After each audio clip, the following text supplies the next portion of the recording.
मुकाबला। एक घने जंगल में एक बाज रहता था। वह बहुत घमंडी था। वह बहुत ही बलवान है करके उससे तेज और ऊपर कोई नहीं उड़ सकता करके गर्व करता था। इससे बिना किसी वजह से हर एक पंछी की मजाक उड़ाते हुए चिढ़ाता था।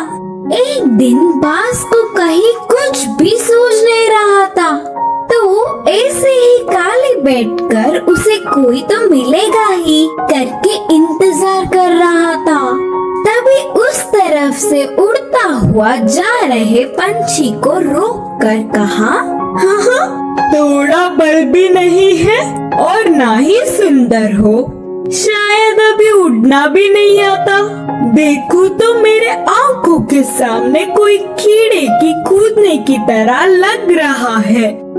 बोलकर चिल्लाने लगा।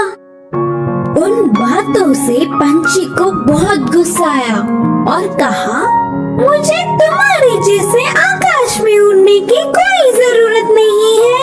हर किसी के अपने अपने सामर्थ्य होते हैं। अच्छा, ऐसा है क्या?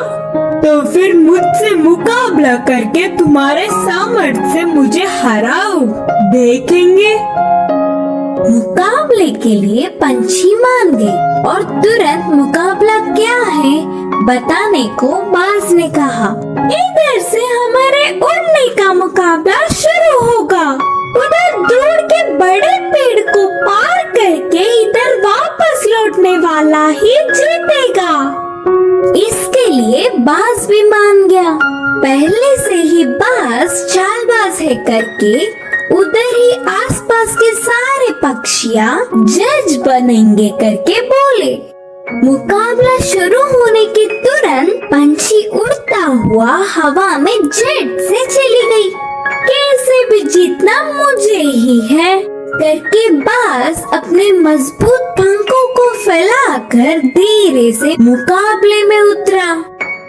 वे दोनों पेड़ों के बीच से उड़ने लगे और वह पेड़ बहुत ही बड़ा और ढालों से घना था। बाज बहुत तेज बिना कुछ सोचे उस पेड़ की तरफ गया। इससे उसके दोनों पंख दो ढालों के बीच फंस गए। वह ना ही आगे जा पा रहा था और ना ही पीछे।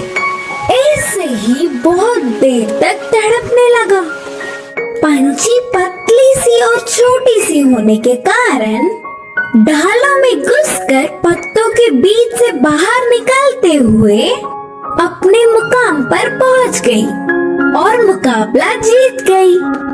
और फिर पंछी के कहने पर बाकी के सारे पक्षी आकर बाज को उन घने पेड़ों की ढालों से छुड़ाए। इससे प्रकृति में सभी एक समान है करके जानने वाला बाज उस दिन से किसी को भी परेशान नहीं किया और जंगल में सब एक साथ मिलजुल कर रहने लगे।